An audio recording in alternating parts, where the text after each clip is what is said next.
Nous, on a la grâce d'avoir autant de saisons. Quand il ne pleut pas à Kinshasa, il pleut à Goma. Quand il ne pleut pas à Goma, il pleut au Katanga, etc., etc. Et comment nous pouvons importer certaines choses? Je reconnais que nous ne sommes pas avancés du point de vue technologique. On peut importer la technologie. Mais de penser le peu de devises que nous avons pour importer à manger, c'est vraiment inadmissible pour le Congo.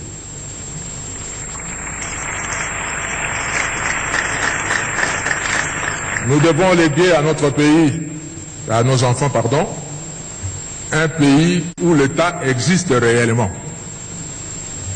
Je dis bien réellement.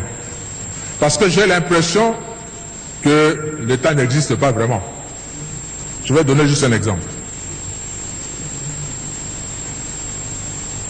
Nous sommes en la République démocratique du Congo, nous conduisons à droite. Et le volant de notre voiture se trouve à gauche. C'est comme en France, c'est comme aux États-Unis, c'est comme en Allemagne. Vous allez chez les Allemands, chez les Anglais, et ils conduisent à gauche et le volant à droite. Dans des pays anglophones, comme l'Afrique du Sud, etc., c'est comme ça.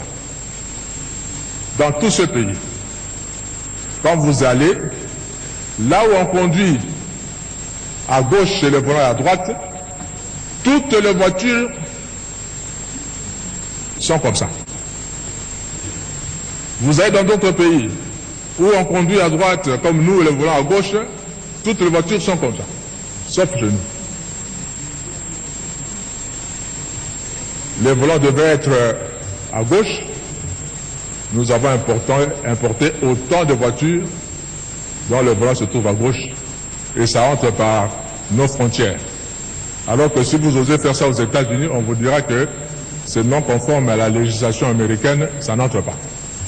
Chez nous, ça entre. Et c'est nous, les Congolais, qui connaissons notre loi, qui importons ces voitures, et l'État laisse faire. Ça veut dire que l'État n'existe pas réellement.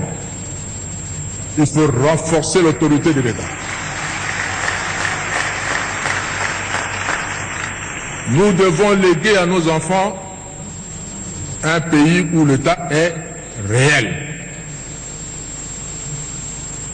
Où tout le monde est égal devant la loi. Que vous soyez général, ministre, ou qui que ce soit. Quand vous devez enfreindre la loi de la République, on vous arrête, on vous juge, on vous condamne comme tout citoyen.